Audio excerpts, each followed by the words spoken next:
Hello दोस्तों, आपने तो रेंट एग्रीमेंट और लीज़ एग्रीमेंट या फिर कुछ भी बोल लो, जो कि आपने सुना ही होगा कि एक मकान मालिक अपने मकान का या फिर गोडाउन का या फिर कुछ भी हो, जिसका 11 महीने के लिए रेंट एग्रीमेंट देता है किसी और पार्टी को, जिसमें उनका म्यूचुअल अंडरस्टैंडिंग होता है कि वो एक पार्टी को 11 महीने के लिए अपना एग्रीमेंट साइन करवा के वहाँ पे उसको अपने कुछ चीज़ें वगैरह हो या फिर कुछ काम करना हो तो वहाँ पे उसको रेंट करने देता है। उस रेंट एग्रीमेंट में एड्रेस, साइज़, टाइप या किराया कितना क्या कुछ होगा, ये सब उस रेंट एग्रीमेंट में साफ-साफ लिखा होता है। तो आपने ज़रूर कभी ना कभी ये सोचा होगा कि ये रेंट एग्रीमेंट जो है, ये 11 महीने के लिए क्यों होता है? ये 12 महीने या फिर उससे अधिकतर क्यों नहीं होता? तो जवाब बहुत ही सिंपल है, ये 11 महीने के क्या मतलब 11 महीने, 2 साल, 3 साल ऐसा कुछ उससे ज़्यादा भी हो सकता है। लेकिन प्रॉब्लम यही होता है, अगर 12 महीने से या फिर उससे अधिकतर आपको अगर रेंट एग्रीमेंट बनाना है या फिर लीज़ एग्रीमेंट बनाना है, तो आपको गवर्नमेंट के एक एक्ट अनुसार 1908 का एक्ट है, जहाँ पे आपको क्या करना पड़ेगा कि अगर आपको 12 महीने या फिर उससे अधिकतर आपको अगर रेंट एग्रीमेंट बना के किसी को अगर अपना गोडाउन अगर रेंट पे आपका अगर रखना है, अगर उसको एग्रीमेंट के हिसाब से उसको यूज़ करने देना है आपको गोडाउन को, तो आपको इस एक्ट के अनुसार गवर्नमेंट को अलग से रजिस्ट्रेशन फ़ीस देना पड़ेगा और स्टैम्प ड्यूटी भी अलग से भरना पड़ेगा।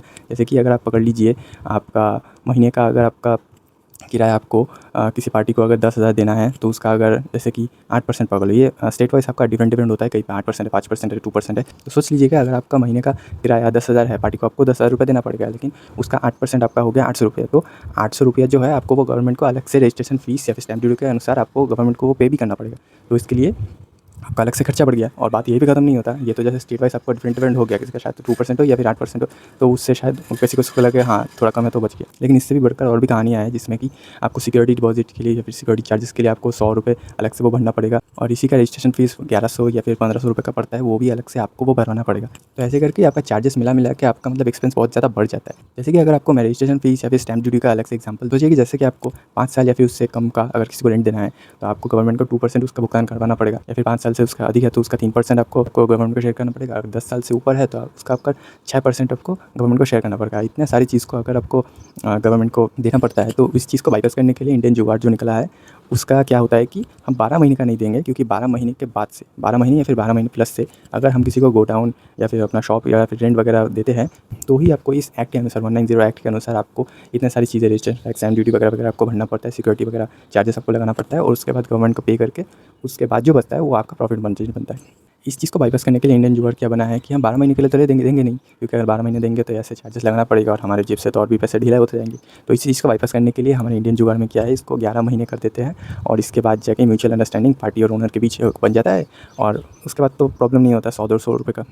एक बॉन्ड पेपर लिखा होता है, उस पे आपका जो डिटेल्स है, एड्रेस, किराया वगैरह, साइज़, टाइप, तुमको गोडाउन में क्या-क्या रखना है, और एग्रीमेंट के हिसाब से आपके क्या-क्या क्लॉज़ेस है, आप क्या-क्या करने देंगे, क्या-क्या करने नहीं देंगे, आपके एग्रीमेंट के वाइज़ आप वहाँ पे क्या-क्या करने नहीं दे सकते। अगर आपको कहीं पे कुछ आपका गड़बड़ हो गया तो उसका भुगतान आपको किसको करना पड़ेगा, आप खुद करेंगे या फिर आपको पार्टी को करना पड़ेगा। तो ये सब काफ़ी तरह-तरह की चीज़ें हैं जो एग्रीमेंट में आप मेंशन कर सकते हैं। तो उसका अलग से आप 100-150 रुपये का बॉन्ड पेपर बना के उसका नोटराइज़ करवा के और उसका एडवोकेट से एक आप एग्रीमेंट बना के आराम से उसको किसी पार्टी को आप उसको रेंट एग्रीमेंट के लिए कन्विंस कर सकते हैं और इसको दे सकते हैं। इसमें क्या होगा, आपका टाइम भी बच जाएगा और रजिस्ट्रेशन फ़ीस या फिर स्टैम्प ड्यूटी के अनुसार आपको जो फ़ीस देना पड़ता है उससे भी आप बच जाएंगे। तो ऐसे करके ही मतलब 11 महीने का लीज़ एग्रीमेंट आपका एक जन्मा था, इसका ऑरिजिन हुआ है। तो ये ज़्यादा कुछ नहीं, बस एक इंडियन जुगाड़ है, जैसे कि आप गवर्नमेंट को फ़ीस देने से ज़्यादा बच जाए। लेकिन गवर्नमेंट जो ऐसे मतलब भूखे नहीं मर जाते इससे, उनका भी एक इससे प्रॉफिट मार्जिन बनता है, क्योंकि हम इस चीज़ को बाईपास करने के लिए स्टैम्प वगैरह तो खरीदते हैं, वो भी तो गवर्नमेंट की चीज़ें होता है। तो गवर्नमेंट के लिए मैंने एक रिपोर्ट पढ़ा था कि जैसे एक दिन का अगर आप 3,000 स्टैम्प पेपर खरीदते हैं, तो मान लीजिए ऊपर नीचे मिला के उनका 13 करोड़ का एक दिन का प्रॉफिट मार्जिन बनता है। तो उनका हमारी जो रजिस्ट्रेशन फ़ीस है, स्टैम्प ड्यूटी है, उसका फ़ीस अलग से हमें भरना नहीं पड़ता। लेकिन हम जो स्टैम्प वगैरह खरीदते हैं, क्योंकि